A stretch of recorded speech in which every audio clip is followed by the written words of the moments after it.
तो अब हम स्टार्ट करते हैं हमारा नेक्स्ट टॉपिक। और बच्चों, नेक्स्ट टॉपिक का नाम है कारो 2020, मतलब कंपनीज ऑडिटर्स रिपोर्ट ऑर्डर 2020। अब बच्चों, आखिर कारो का मतलब क्या होता है, किस किस कंपनी को ये अप्लाई करना कंपलसरी होता है, इस टॉपिक के बारे में सब कुछ जानने के लिए आप लोगों को एक कहानी, एक एग्जाम्पल सुनाऊंगा। बच्चों, बहुत ही प्यारी कहानी है। इस टॉपिक कंपनीज कारो जो 2020 है, कंपनीज ऑडिटर्स रिपोर्ट ऑर्डर, इसके बारे में आपको सब कुछ समझ में आ जाएगा। देखिए बच्चों, हमारी स्टोरी के अंदर, हमारी कहानी के अंदर दो कैरेक्टर हैं। उसमें से बच्चों जो एक कैरेक्टर है उनका नाम है, ये रही आपकी हसीन दिलरुबा, ठीक है। और दूसरे जो कैरेक्टर है बच्चे, वो है आपके मोहित बंसल सर। तो बच्चे, दो कैरेक्टर हैं कहानी के अंदर, वो दोनों कैरेक्टर आपस में बातचीत कर रहे हैं। आपको वो बातचीत सुननी है और आपको ये टॉपिक पूरा का पूरा समझ में आ जाए। देखिएगा प्यारे स्टूडेंट्स, एक दिन की बात है, ये हसीन दिलरुबा जी आई और बोली कि मोहित सर, आखिर ये कारो होता क्या है। मैंने बोला, हसीन दिलरुबा जी, कारो का मतलब होता है कंपनीज ऑडिटर्स रिपोर्ट ऑर्डर। मतलब ये एक ऑर्डर है जो कि गवर्नमेंट ने इशू किया है, ऑफिशियल्स ने इशू किया है, और उसको फॉलो करना पड़ता है ऑडिटर को। किसको फॉलो करना पड़ता है? ऑडिटर।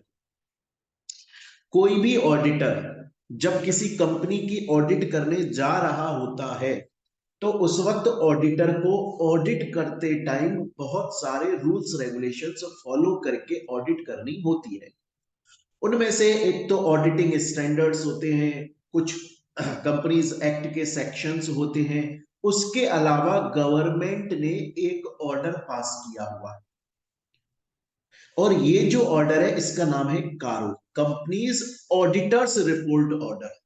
मतलब जब भी कोई ऑडिटर कंपनी की ऑडिट करने जाएगा, तो वो ऑडिट करते वक्त किन किन चीजों का ध्यान रखेगा, कंपनी के किस किस ट्रांजैक्शंस की ऑडिट करेगा, ऑडिट रिपोर्ट कैसे प्रिपेयर करेगा, ऑडिट रिपोर्ट में क्या क्या आना चाहिए, क्या क्या नहीं आना चाहिए, ये सब कुछ इस ऑर्डर के अंदर लिखा हुआ है। जब भी कोई ऑडिटर किसी कंपनी की ऑडिट करने के लिए जाता है, तो उसे इस ऑर्डर की टर्म्स कंडीशंस ध्यान रखनी पड़ती है और फुलफिल करनी पड़ती है।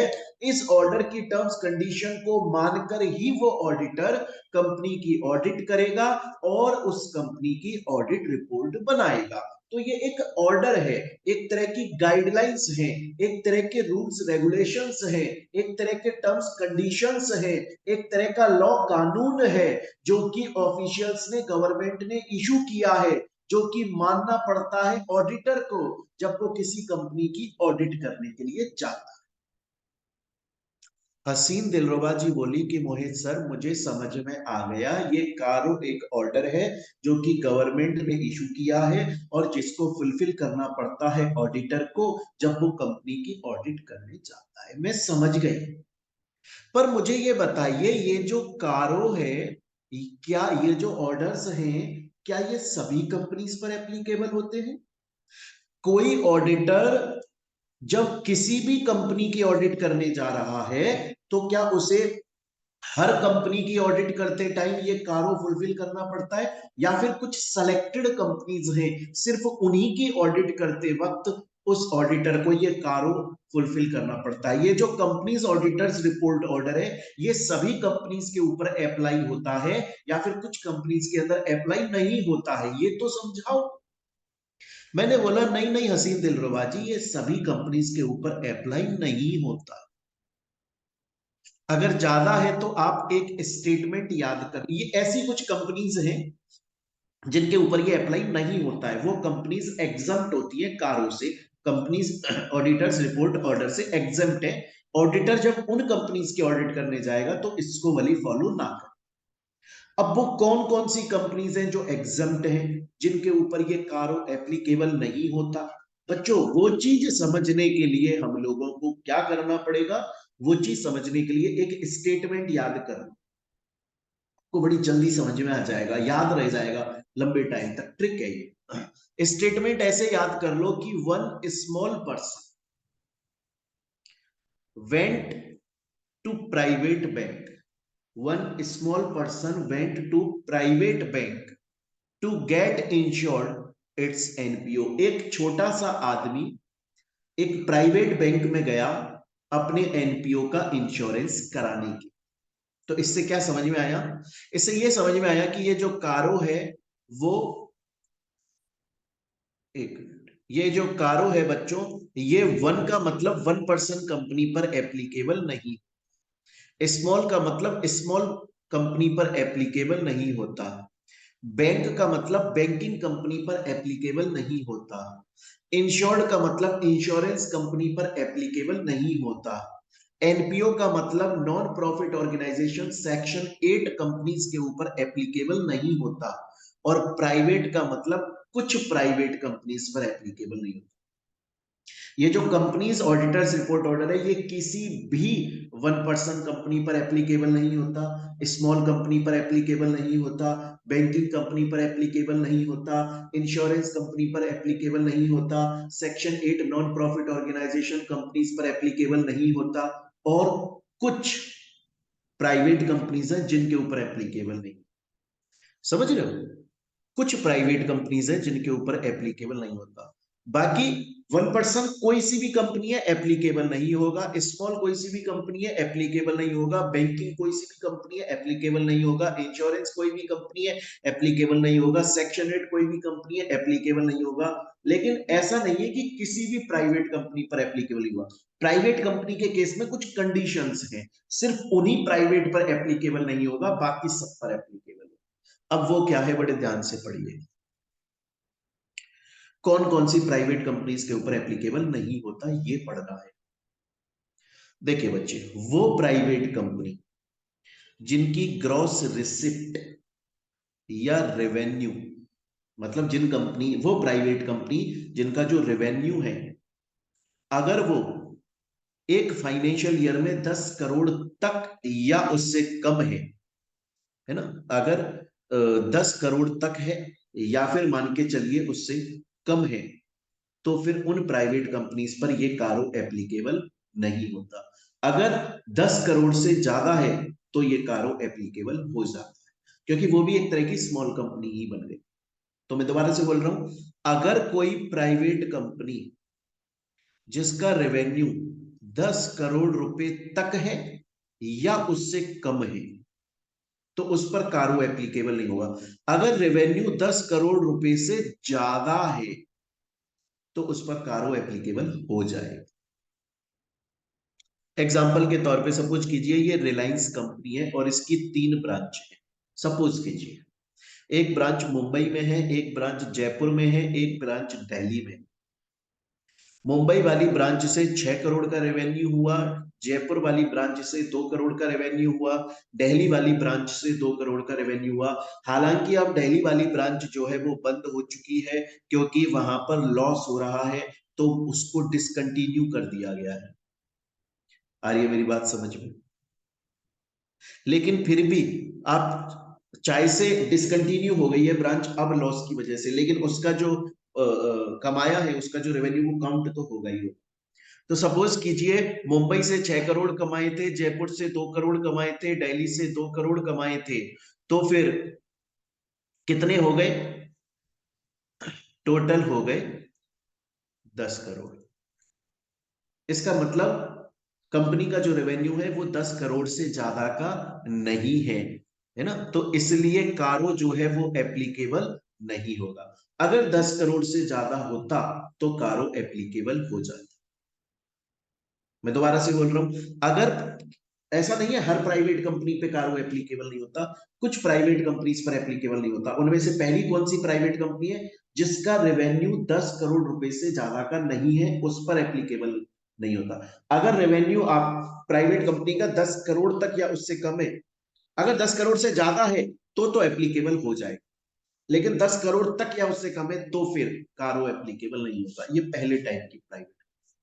तो अभी तक हसीन दिलरबाजी को क्या समझ में आया, दोबारा से रिवाइज कीजिए, अभी और पढ़ाऊंगा बच्चों। और हम क्वेश्चंस भी करेंगे इसके प्रीवियस ईयर। मैंने आपको बोला बच्चों कि ये जो कारो है ये कंपनीज ऑडिटर्स रिपोर्ट ऑर्डर है, ये एक तरह का ऑर्डर है, एक तरह की रूल्स रेगुलेशन गाइडलाइंस है जो कि गवर्नमेंट ने इशू किया है। हर ऑडिटर को जब वो कंपनी की ऑडिट करने जाएगा उसे फुलफिल करना पड़ेगा। क्या ये कारो हर जगह एप्लीकेबल होता है, हर कंपनी पर एप्लीकेबल होता है? बिल्कुल भी नहीं। कुछ ऐसी कंपनीज है जिनके ऊपर ये कारो एप्लीकेबल नहीं होता, जैसे 1% कंपनी के ऊपर एप्लीकेबल नहीं होता, स्मॉल कंपनी के ऊपर एप्लीकेबल नहीं होता, बैंकिंग कंपनी के ऊपर एप्लीकेबल नहीं होता, इंश्योरेंस कंपनी के ऊपर एप्लीकेबल नहीं होता, सेक्शन 8 कंपनी के ऊपर एप्लीकेबल नहीं होता, और कुछ प्राइवेट कंपनीज के ऊपर एप्लीकेबल नहीं होता। वो जो कुछ प्राइवेट कंपनीज है उनमें से एक प्राइवेट वो कंपनी है जिसका रेवेन्यू प्रीवियस फाइनेंशियल ईयर के अंदर 10 करोड़ से ज्यादा का नहीं है, 10 करोड़ तक या उससे कम है, उस पे ये कारो एप्लीकेबल नहीं होगा। अगर हम अब नेक्स्ट पर चलें, हसीन दिलरुबा जी बोली कि साहब आपने एक प्राइवेट कंपनी बता दी, और कौन कौन सी है? और दूसरी की अगर मैं बात करूं तो वो प्राइवेट कंपनी जिसकी paid up share capital 1 crore रुपए तक या उससे कम है। अगर प्राइवेट कंपनी की कैपिटल 1 करोड़ से ज्यादा है तो कारो एप्लीकेबल हो जाएगा, लेकिन अगर 1 करोड़ रुपए तक या उससे कम है तो कारो एप्लीकेबल नहीं होगा। क्लियर है? तो दो टाइप की प्राइवेट कंपनी पड़ी, एक जिसका रेवेन्यू 10 करोड़ रुपए से ज्यादा नहीं है, एप्लीकेबल नहीं होगा, एक जिसकी कैपिटल 1 करोड़ से ज्यादा नहीं है, एप्लीकेबल नहीं होगा। उसके अलावा नेक्स्ट, अगर कोई प्राइवेट कंपनी किसी पब्लिक कंपनी की या तो होल्डिंग है या सब्सिडरी है तो कारो एप्लीकेबल हो जाएगा। लेकिन अगर कोई private company purely private company है, प्योरली प्राइवेट कंपनी का मतलब क्या होता है? वो प्राइवेट कंपनी जो किसी भी पब्लिक की होल्डिंग या सब्सिडरी नहीं है। आप लोगों ने पढ़ा होगा बच्चों, सेक्शन 2 सबसेक्शन 68 के अंदर पढ़ा है कंपनीज एक्ट 2013 में। अगर कोई भी प्राइवेट कंपनी किसी पब्लिक की सब्सिडरी होती है तो उसे भी डीम्ड पब्लिक कंपनी माना जाता है। स्टार्टिंग में पढ़ा होगा जब आपने लॉ पढ़ना स्टार्ट किया होगा। मैं आपको बोल रहा हूं कि अगर कोई भी प्राइवेट कंपनी, बच्चों कोई भी प्राइवेट कंपनी, कोई भी प्राइवेट कंपनी अगर किसी पब्लिक की सब्सिडरी नहीं है, किसी पब्लिक की होल्डिंग नहीं है, तो फिर वो प्राइवेट कंपनी के ऊपर कारो एप्लीकेबल नहीं होगा। अगर वो किसी पब्लिक कंपनी की होल्डिंग या सब्सिडरी है तो कारो एप्लीकेबल हो जाएगा। तो तीन टाइप की प्राइवेट कंपनी पढ़ ली। एक तो हमने वो प्राइवेट कंपनी पढ़ ली जिसका रेवेन्यू 10 करोड़ से ज्यादा का नहीं है, एप्लीकेबल नहीं होगा। जिसकी कैपिटल 1 करोड़ से ज्यादा की नहीं है, उसके ऊपर ये कारो एप्लीकेबल नहीं होगा। क्लियर है बच्चों ये चीज? 1 करोड़ से ज्यादा की नहीं है, कारो एप्लीकेबल नहीं होगा। उसके अलावा अगर कोई प्राइवेट कंपनी जो पब्लिक की होल्डिंग या सब्सिडरी नहीं है उस पे कारो एप्लीकेबल नहीं होगा। और उसके अलावा अगर कोई प्राइवेट कंपनी जिसने जो बोरोइंग्स ली हुई है, अगर वो 1 करोड़ तक या उससे कम की ली है तो कारो एप्लीकेबल नहीं होगा। 1 करोड़ से ज्यादा की बोरोइंग ली हुई होती तो फिर कारो एप्लीकेबल हो जाता। तो बेसिकली आप देखोगे वो प्राइवेट कंपनीज जो छोटे स्तर की प्राइवेट है, जिनकी रेवेन्यू 10 करोड़ से ज्यादा नहीं है, पेड अप कैपिटल 1 करोड़ से ज्यादा नहीं है, बोरोइंग 1 करोड़ से ज्यादा नहीं है, जो किसी पब्लिक की होल्डिंग या सब्सिडरी नहीं है, जो प्योरली प्राइवेट कंपनीज है, उनके ऊपर ये कारो एप्लीकेबल नहीं। हसीन दिलरुबा जी बोली कि मुझको ये बात आपकी समझ में आ गई बहुत अच्छे से, कोई दिक्कत वाली बात नहीं। बस मुझे अब ये समझाइए मोहित सर कि जब कोई ऑडिटर कारो के अंदर अपनी ऑडिट रिपोर्ट बनाता है तो कंपनी के अंदर ऐसे कौन कौन से ट्रांजैक्शंस हैं जिनको वो अपनी ऑडिट रिपोर्ट में रिकॉर्ड करेगा? सभी ट्रांजैक्शंस को करेगा। अगर कंपनी के अंदर कोई टेंजिबल या इंटेंजिबल असेट है उसको भी करेगा, इन्वेंट्री के लिए करेगा, वर्किंग कैपिटल के लिए करेगा, इन्वेस्टमेंट के लिए सेक्शन 186 में कोई ट्रांजैक्शन हुआ है, इन्वेस्टमेंट गारंटी सिक्योरिटी एडवांस, उनके लिए भी करेगा। अगर डायरेक्टर को लोन दिया गया है तो उसके लिए भी, मतलब कंपनी में किसी भी तरीके का ये ट्रांजैक्शन हुआ है, कंपनी में किसी भी तरीके का, चाहे निधि कंपनी ने कुछ काम किया है, विसिल ब्लोअर पॉलिसी सेक्शन 177 के अंदर विजिल मैकेनिज्म में कोई काम हुआ है, कोई फंड रेज किया गया है, पैसा यूटिलाइज किया गया है, बोरोइंग्स में अगर डिफॉल्ट कर दिया गया है, अनरिकॉर्डेड कोई इनकम है, कोई स्टैट्यूटरी लाइबिलिटी है, कॉस्टिंग के रिकॉर्ड्स हैं, रिलेटेड पार्टी सेक्शन 188 से रिलेटेड कोई ट्रांजैक्शन है, इंटरनल ऑडिट सिस्टम का है, कोई डायरेक्टर के साथ में ऐसा ट्रांजैक्शन किया गया है जो कैश में डील नहीं होता है, कैश लॉसेस है, ऑडिटर अगर रिजाइन करके, इन सभी चीज कंपनी के अंदर हर मैटर पर, कंपनी के अंदर हर मैटर पर जो भी ट्रांजैक्शन हुआ है, ऑडिटर अपनी ऑडिट रिपोर्ट के अंदर उसके बारे में लिखेगा और अपना रिमार्क देगा, बोलेगा कि कंपनी के जो टेंजिबल असेट है वो सही है कि गलत है, कंपनी ने जो बोरोइंग ली थी वो टाइम पे पेमेंट करी, रिमार्क भी देगा। मतलब ये सभी ट्रांजैक्शंस को अपनी ऑडिट रिपोर्ट में रिकॉर्ड तो करेगा ही करेगा, इनके ऊपर वो रिमार्क देगा कि कंपनी ने इन ट्रांजैक्शंस के रिगार्डिंग में काम अच्छा किया या बेकार, ये भी बताएगा ऑडिटर। स्टूडेंट बोलता है ठीक है सर चलिए, ऑडिटर जो है वो ये भी बता देगा कि काम अच्छा हुआ कि बेकार हुआ, ऑडिटर जो है वो इन सभी ट्रांजैक्शंस के ऊपर रिकॉर्ड करेगा। सपोज करो ऑडिटर जो है वो इन सभी ट्रांजैक्शंस को अपनी ऑडिट रिपोर्ट में लिख रहा है और उनके यहाँ पर रिमार्क लिख रहा है कि ये बढ़िया काम किया, ये बढ़िया काम किया, किसी पर उसने लिखा कि कंपनी ने ये काम अच्छा नहीं किया, या फिर किसी चीज पर वो रिमार्क दे ही नहीं रहा है, या तो वो रिमार्क दे ही नहीं रहा है, देना चाहिए उसको, या तो वो रिमार्क दे ही नहीं रहा है, या फिर उसने लिखा कि कंपनी ने काम बढ़िया नहीं किया, हाँ तो रीजन भी लिखेगा कि ऐसा क्यों लिखा, क्या वजह है जो उसे ये लगता है कंपनी ने ये काम अच्छा नहीं किया, या फिर वो रिमार्क क्यों नहीं दे रहा है, क्या वजह है।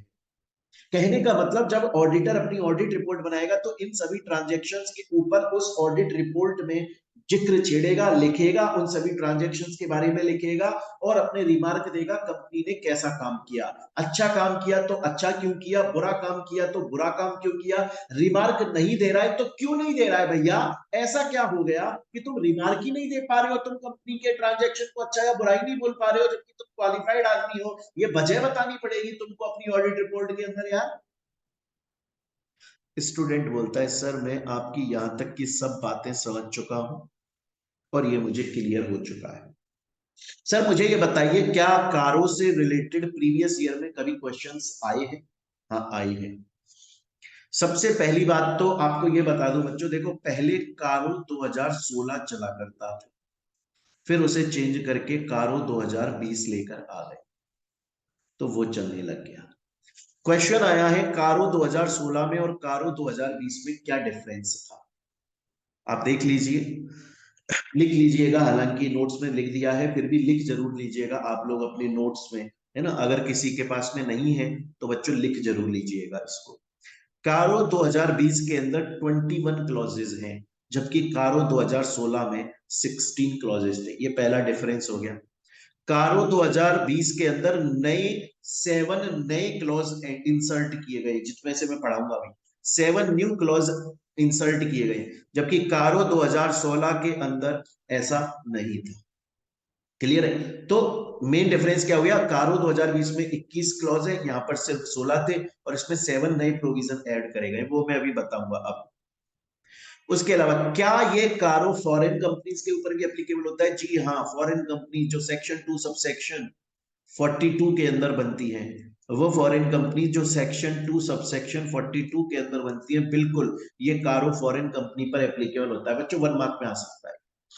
उसके बाद में नेक्स्ट आ जाता है क्या कारो एलएलपी पर एप्लीकेबल होता है? जी नहीं, कारो एलएलपी पर एप्लीकेबल नहीं होता। कारो जो है वो एप्लीकेबल होता है कंपनीज के ऊपर जो कंपनीज एक्ट में रजिस्टर्ड होते हैं, जबकि एलएलपी जो है वो एलएलपी एक्ट 2008 में रजिस्टर्ड होती है, एलएलपी पर कारो एप्लीकेबल नहीं है। उसके बाद में नेक्स्ट ये बात आ जाती है क्या कारो 2020 कारो 2020 कंसोलिडेटेड फाइनेंशियल स्टेटमेंट पर एप्लीकेबल होता है? याद रखिएगा बच्चों, जब पहले कारो 2016 चलता था तो वो कंसोलिडेटेड फाइनेंशियल स्टेटमेंट्स पर अप्लाई नहीं होता था, लेकिन कारो 2020 जो है वो कंसोलिडेटेड फाइनेंशियल स्टेटमेंट्स के ऊपर अप्लाई होता है। क्लियर है। और जब भी ऑडिटर अपनी ऑडिट रिपोर्ट बनाता है तो उसमें जब वो ट्रांजैक्शंस लिखता है कंपनी ने जो किए हैं और उनके सामने उसे रिमार्क देना जरूरी होता है। और अगर वो रिमार्क नहीं दे पा रहा है या फिर वो लिख रहा है कंपनी ने काम अच्छा नहीं किया, तो रीजन बताना पड़ता है आखिर ऐसा क्या हुआ। तो बच्चों यहां तक हम लोगों ने आपके लिए पढ़ा कारो 2020। इसमें जो आपको याद रखने वाली मेन ट्रिक वाली मैंने बताई थी कि एक स्टेटमेंट याद कर लेना आप लोग, ठीक है। और वो ये है, one small person went to private bank to get insured its NPO. तो उससे याद हो जाएगा कि one person company, small company, banking company, insurance company, section 8 company और कुछ प्राइवेट कंपनीज के ऊपर ये एप्लीकेबल नहीं होता। कौन सी प्राइवेट कंपनीज है? जिनका रेवेन्यू जो है वो 10 करोड़ से ज्यादा नहीं है, कैपिटल 10 करोड़ से ज्यादा नहीं है, कैपिटल 1 करोड़ से ज्यादा नहीं है, बोरोइंग 1 करोड़ से ज्यादा नहीं है, और जो प्योरली प्राइवेट है, पब्लिक की ना तो होल्डिंग है ना सब्सिडरी है, उनके ऊपर ये कारो 2020 एप्लीकेबल नहीं होता। उससे रिलेटेड हमने प्रीवियस ईयर में जो क्वेश्चंस आए हैं वो भी यहाँ पर सॉल्व करे। तो बच्चों ये इंपॉर्टेंट टॉपिक है, यहां तक आप लोगों को ये पढ़ना है। अब इसके बाद में हम लोग अपना नेक्स्ट टॉपिक आगे कंटिन्यू करते हैं।